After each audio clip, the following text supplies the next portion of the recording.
Mr. Neil Greenberg from the Washington Post. Of course, Greenberg joins us via the Rude guest hotline. Rude makes the most reliable HVAC products in the DMV. Greenberg, how do you do, buddy? Doing super duper. How are you? I'm good, man. I'm good. Of course, you can read all of Greenberg's work in the Washington Post. About an hour ago, Greenberg, you tweeted, and you can follow Neil at @ngreenberg. Commanders starts aren't that slow, but slow enough. Tell us what your research has determined. Well, I was looking at how teams were doing with their first 15 plays, which are typically scripted, meaning that they're not subject to what's happening in the game, and then what adjustments are made after that. And Dan Quinn and the Commanders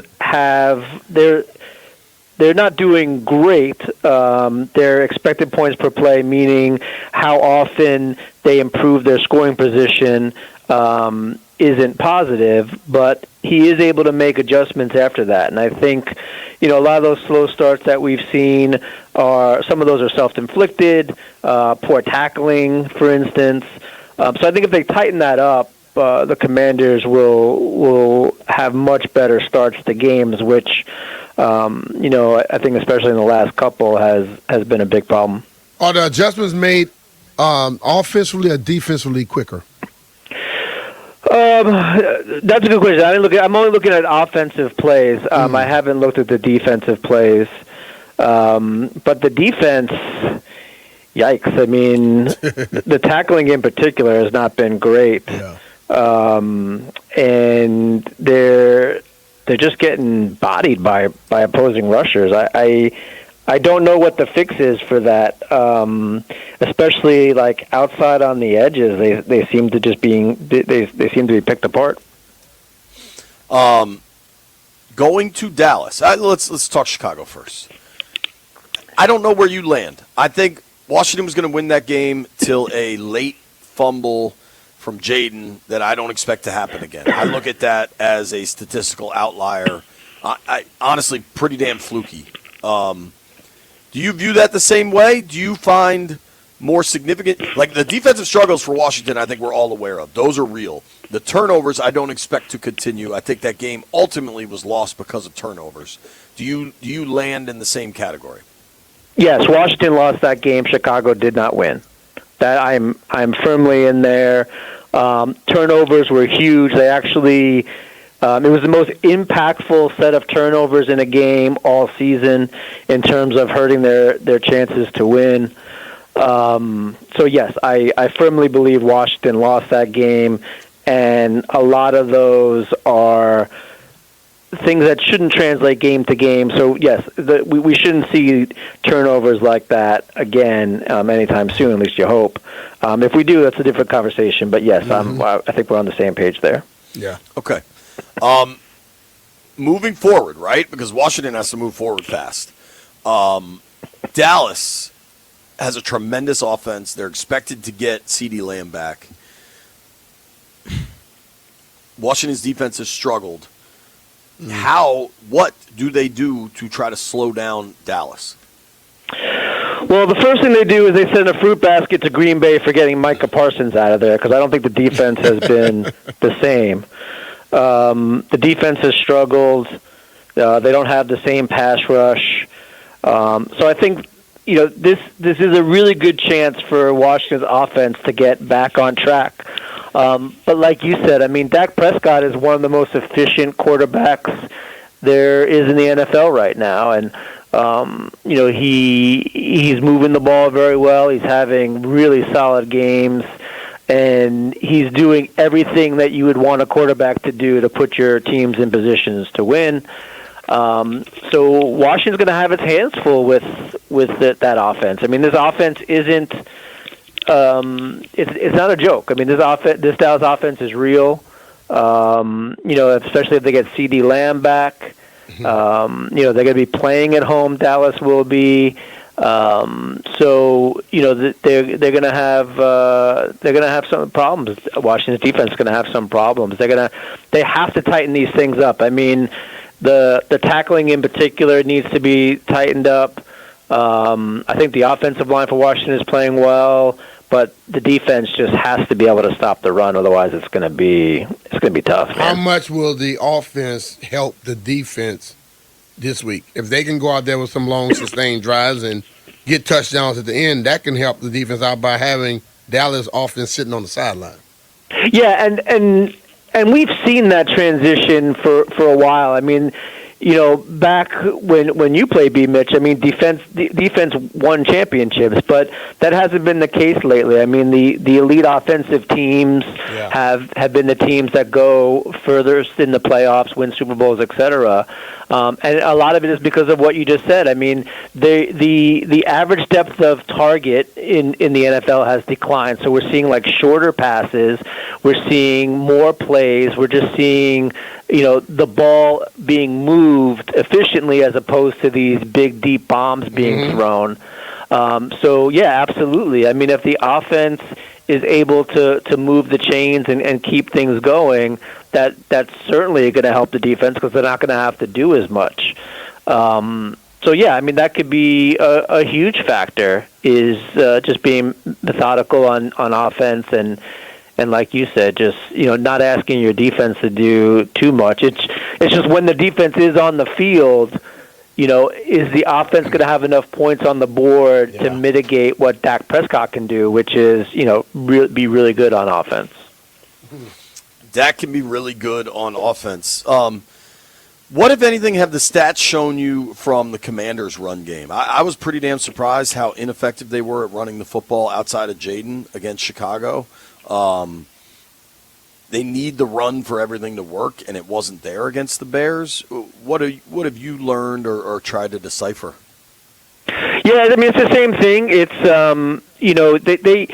they also haven't been in a position to run. I mean, their games have been close, and you get the most rushes when your team is the safer the lead is, right? I mean, you can rush the ball more as your lead increases, and Washington has had some tight games, so they haven't really had the chance to pound the football and establish the run and that sort of thing.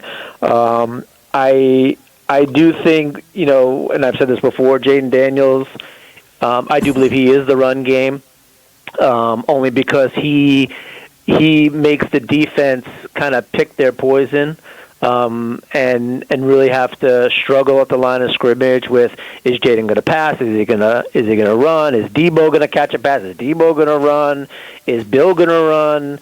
So there's just all these things that need to be kind of sussed out in a second or less. So I think the running game is fine. I think it's more of a byproduct of playing in close games and just not being able to lean on it as much as probably everyone would like.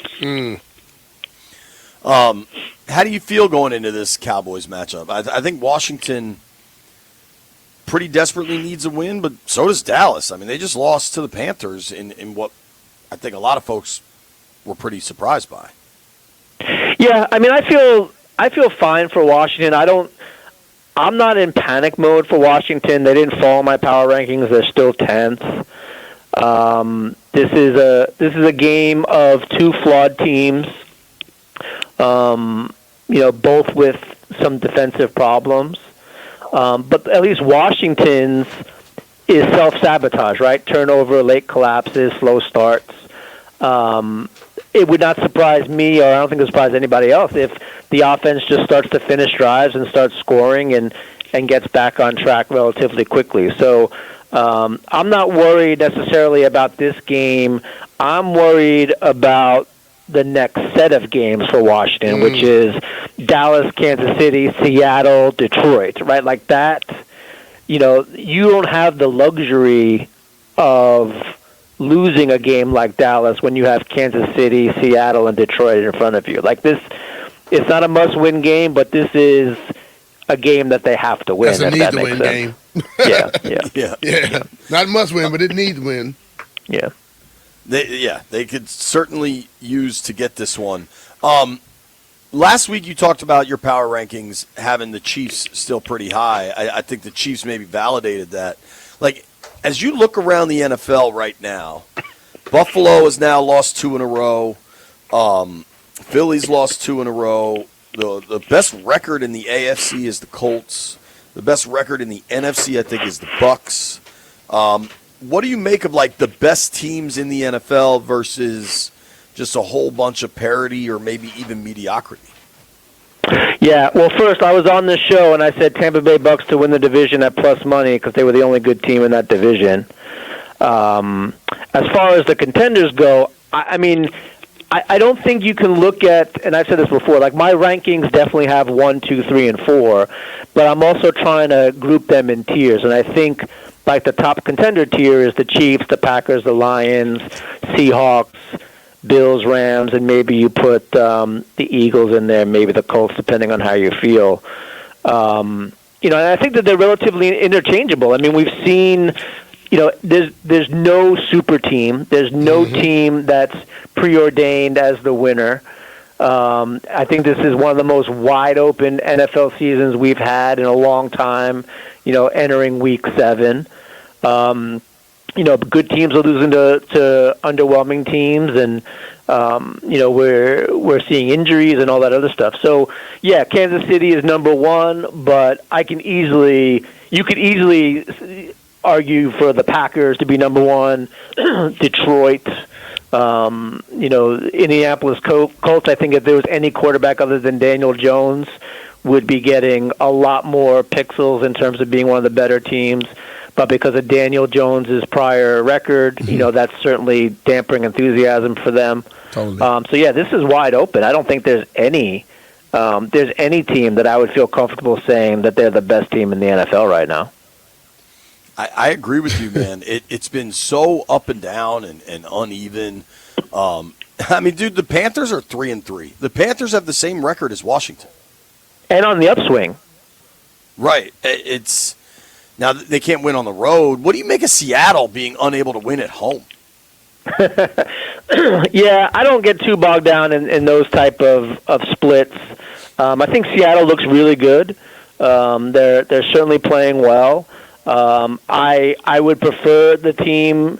I would prefer like my true contenders to blow out other teams, and we've certainly seen Seattle do that against Pittsburgh and New Orleans. But they've had some tight ones against Arizona and Tampa Bay.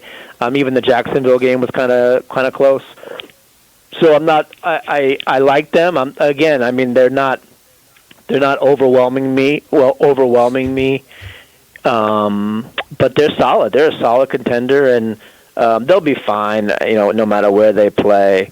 I am a little surprised, though, considering we used to talk about how the fans used to set off earthquake meters. That's the way in Seattle. That's the architect that helped that out. The way that stadium is built. Yeah. It really is engineered to be super loud. The way that stadium is built, they get the most out of that.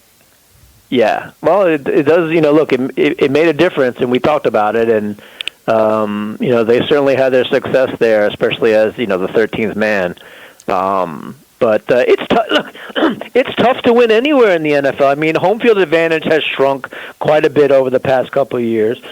Traveling has gotten a lot better. It's gotten a lot more luxurious for sure. I mean, they're not crammed into an airplane. It's like these lap of luxury type accommodations. 787.